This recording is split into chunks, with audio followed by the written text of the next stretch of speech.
Well, welcome to Buffalo, New York. The start of another day at Nowicki & Company. A little 10-minute ride to the office. That's the beauty of living in an area where it's partly suburban, partly metro. My secretary, Jill, she's my 20-year employee, my friend, my trusted ally, and she screens my calls. And I'm coming up from New York. I had a meeting, or peer review I should say, down in New York City area, and I'm driving back and she calls me up and says, there's this guy calls me up, he's got kind of a New York accent, and he wants to talk to you. He has a client for us in the Western New York area, a very sizable client, and he's from goodaccountants.com. And she says, I don't know, is this the real deal? Is it a come on or an advertisement? So she says, do you want to take the call or should I blow him off? I says, give me the number, I'll take the call. I've got nothing exciting to do. I'm driving from New York. It's a 400-mile drive. So I'm tooling along and I start talking to this gentleman who's got almost kind of a New Jersey type accent. Tells me exactly that he's got this sizable client who's moved to Western New York, needs someone with our credentials, he says, some international accounting experience, cross-border experience, that type of thing. And he could have known that because our website does say that we do, and we have some international accounting experience. So then he says, however, we would charge a fee for this referral. And I was almost ready to blow him off, but he says, look, just talk to the president of our company, Johanna Laurent. We'd like nothing more than just to schedule a discussion with you. Again, it's a 400-mile drive from Buffalo to, or from New York City to Buffalo. So I said, fine. What time? He says, 1 o'clock, I guess it was.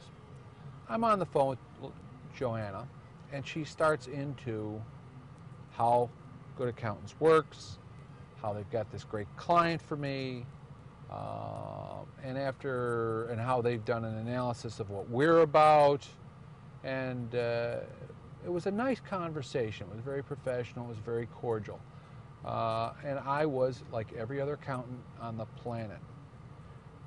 One, skeptical, because these things don't normally happen this way. Accountants normally get their clients through referrals from a lawyer or a banker or some other business association, not from a cold call from somebody coming from out of the clear blue. And secondly, they never ask for a referral fee, or if they do, we're trained to be skeptical. That kind of caught me off guard. But I listened, I sensed sincerity in her voice, and I said, well, let's probe the issue a little more. I turned the internet on her. I researched her company at the New York Secretary of State's website to determine that the corporation was indeed a New York State corporation in good standing. I identified who the primary officer was, which happens to be Johanna, and I found some other information out about Johanna from that website, which was neither positive nor negative.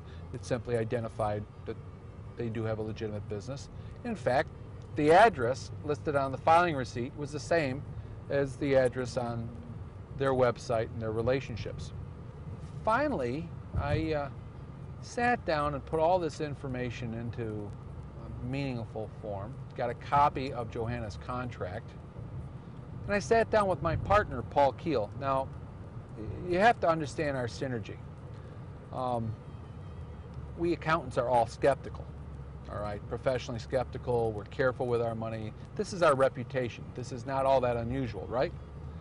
Well, Paul, my partner, is the tax partner, and he's the kind of guy who brings professional skepticism to a really new high. You know the saying, when you see somebody who's really kind of cautious, he wears his belt with his suspenders? That's Paul. He looks at me and he says, Ray, how much are they asking for? He says, do you realize in the past couple of years we've spent more than $5,000 a year on various types of periodicals, ads in kids' volleyball subscription magazines and swim magazines and what have you, professional journals, law journals. We've spent money in marketing and we've never gotten a nickel back for it. And here's an organization that says, we will continue working for you until we get you at least $5,000 of client base billing, first year billing. We won't stop until we penetrate that number, so at least we pay for ourselves. He says to me, let's try it. What have we got to lose? Figured, why not roll the dice? What happened after that was exactly what Johanna had promised and more.